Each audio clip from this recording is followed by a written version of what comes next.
राधे राधे। हरे कृष्णा। कैसे हो आप सभी लोग? आशा करती हूँ आप सभी परम मंगल में होगे, स्वस्थ होगे, अच्छे होगे। आप में से बड़े सारे भक्तों का मैसेज आता है कि दीदी हमारे घर पे बाल गोपाल लड्डू गोपाल हैं, हम उनका जन्मदिन कब बनाए। बड़े सारे लोग कंफ्यूज भी रहते हैं कि आखिर लड्डू गोपाल का जन्मदिन कब बनाए।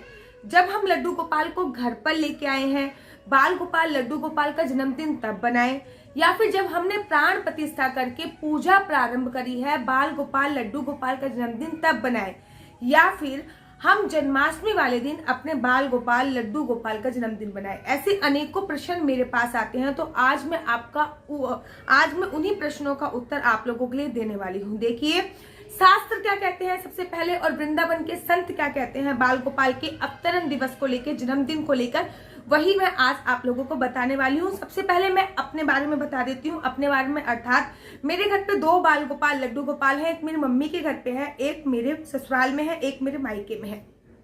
तो जो मेरी मम्मी के घर पे है, तो जो मैंने पहली कथा करी थी वो 26 मार्च को करी थी। पहली कथा मैंने 26 मार्च को करी थी, और 26 मार्च को ही पूरे विधि विधान से हमने लड्डू गोपाल की प्राण प्रतिष्ठा करी थी, और 26 मार्च से ही वो हमारी कथा में हमने उनको बिठाना प्रारंभ किया था। इसलिए हम 26 मार्च को उनका अवतरण दिवस अर्थात जन्मदिन बनाते हैं। दूसरे लड्डू गोपाल जो मेरे घर पे हैं, उनकी जो हमने प्राण प्रतिष्ठा करी थी, जिनका नाम सुतांतु है, आप लोगों को पता ही है, प्राण प्रतिष्ठा करी थी, वो हमने जन्माष्टमी वाले दिन ही करी थी। तो जन्माष्टमी वाले दिन सुबह से लेकर शाम तक मैंने प्राण प्रतिष्ठा करी थी, और शाम को पंचम से स्नान करा के उनका खीरे से जन्म करवाकर मैंने उनके प्राण, तो उनका जन्मदिन की कोई भी डेट सुनिश्चित नहीं है। जिस दिन भी जन्माष्टमी होती है मैं उसी दिन उनका जन्मदिन बनाती हूँ। अब वृंदावन के संत क्या कहते हैं, या फिर श्री बाके बिहारी जी का अवतरण दिवस जन्मदिन कब बनता है, या फिर राधा वल्लभ, राधा माधव, राधा दामोदर का जन्मदिन कब बनता है, तो मैं उसके बारे में आप लोगों को बता देती हूँ। देखिए बिहारी जी का जब प्रादुर्भाव हुआ था तो वो बिहार पंचमी पे हुआ था, अर्थात जब उनका जन्म हुआ था बिहारी जी का, तब वो बिहार पंचमी में हुआ था। ठीक उसी प्रकार से जब बाके बिहारी जी का प्रादुर्भाव हुआ था, ठीक उसी प्रकार से राधा वल्लभ जी का प्रादुर्भाव हुआ था। जिस दिन हुआ था उस तिथि को, डेट को नहीं, तिथि को, जैसे कि एकादशी हो गया, द्वादशी हो गया, त्रयोदशी हो गया, चतुर्थी हो गया, पंचमी हो गया, छठवीं हो गया, तो ऐसी उस तिथि को ही उनका अवतरण दिवस बनाया जा रहा है। मान लीजिए कि आप बाके बिहारी जी को, मान लीजिए कि आप अपने लड्डू गोपाल को 26 तारीख को लेके आए हो, 26 नवंबर को आप अपने बाल गोपाल लड्डू गोपाल को घर पर लेके आए हो, और 26 नवंबर को ही आपने उनकी प्राण प्रतिष्ठा करके पूजा अर्चना वंदना कर दी है, और 26 नवंबर को थी एकादशी, ठीक है, कार्तिक मास की एकादशी 26 नवंबर को थी। तो आप अपने जो लड्डू गोपाल का जन्मदिन बनाओगे वो कार्तिक मास की एकादशी को ही बनाओगे।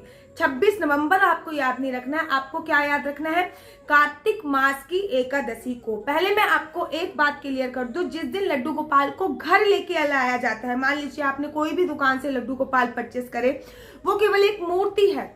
जो आपने वो मूर्ति खरीदी है वो मूर्ति है, जब तक वो घर पे लाके उसकी प्राण प्रतिष्ठा नहीं हो जाएगी, मंत्रों के द्वारा या पांच जो चीज होती है उनमें दबा के, उनके नेत्र बंद करके दबाया जाता है, उनको बिठाया जाता है, रखा जाता है, फिर उनको शीशा दिखा के उनमें प्राण डाले जाते हैं, विभिन्न मंत्रों के द्वारा ब्राह्मणों को बुला के प्राण प्रतिष्ठा की जाती है। जब तक उनमें प्राण प्रतिष्ठा नहीं हो जाएगी तब तक वो मूर्ति है, और जब उनमें प्राण प्रतिष्ठा हो जाएगी तो वो साक्षात ठाकुर जी का रूप हो जाते हैं, बाके बिहारी का स्वरूप हो जाते हैं, भगवान का स्वरूप हो जाते हैं। तो आपको याद रखना है, जिस दिन आप भगवान को अपने घर पे लेके आए हैं उस दिन जन्मदिन नहीं बनाना है, ठीक है। मान लीजिए आप 25 नवंबर को लेके आए हैं, लेकिन आपने प्राण प्रतिष्ठा 26 नवंबर को करी है।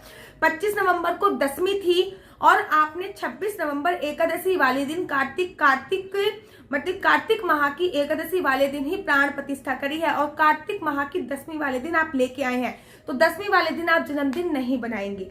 जिस दिन आपने प्राण प्रतिष्ठा करी है, जिस दिन से आपने पूजा अर्चना वंदना प्रारंभ करी है, आप उस दिन की तिथि से ही जन्मदिन बनाना प्रारंभ कर देंगे। विशेष ध्यान दीजिए कि आपको तिथि के हिसाब से ही जन्मदिन बनाना चाहिए, ना कि अंग्रेजी कैलेंडर के हिसाब से। अगर आप एकादशी पे लड्डू गोपाल को लेके आए हो किसी माह की, तो उस एकादशी पर ही आप उनका अवतरण दिवस बनाइए। अगर आप द्वादशी पे लेके आए हो तो द्वादशी पे लड्डू गोपाल का, जिस माह की, जैसे कि बैसाख माह की द्वादशी पे लेके आए तो उस बैसाख माह की द्वादशी पर ही आपके लड्डू गोपाल का जन्मदिन मनाया जाएगा। अब मान लीजिए कि बहुत दिन हो गए और आपको पता ही नहीं है कि आप अपने लड्डू गोपाल को कब लेके आए हो, आपको याद ही नहीं है कि आप अपने बाल गोपाल लड्डू गोपाल को आखिर घर पे कब लेके आए थे।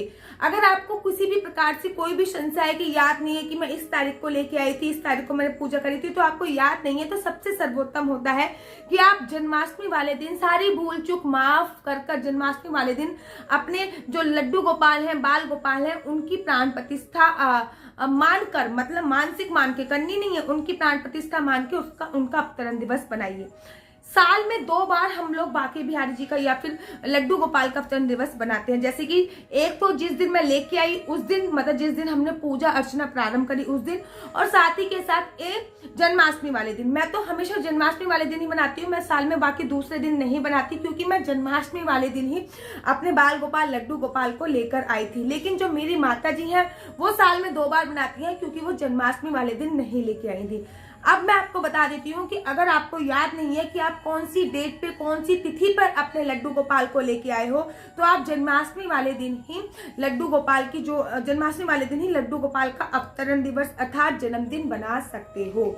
तो ये सारे आज आपके डाउट थे जो कि मैंने क्लियर कर दिए, और बड़े सारे भक्तों के भी ये मैसेज होते हैं कि लड्डू गोपाल लाने की सोच रहे हैं या राधा रानी लाने की सोच रहे हैं, तो विशेष और कौन सा शुभ दिन होता है जिस दिन हम राधा रानी और लड्डू गोपाल को लेके आए। तो शुभ दिन और है लड्डू गोपाल को लेके आने का कृष्ण जन्माष्टमी, और राधा रानी को लेके आने का जो शुभ दिन है वो राधा अष्टमी है। इससे ज्यादा सर्वोत्तम दिन कोई भी नहीं होता। आशा करती हूँ कि ये छोटे छोटे डाउट आपको इस वीडियो के माध्यम से क्लियर हो गए होंगे। अगर आपको मेरी वीडियो अच्छी लगती है तो आप अपना यूट्यूब चैनल हरि बोल को लाइक से सब्सक्राइब करना बिल्कुल भी मत भूलिए। तब तक के लिए मुझे दीजिए इजाजत। राधे राधे, हरे कृष्णा, हरि बोल।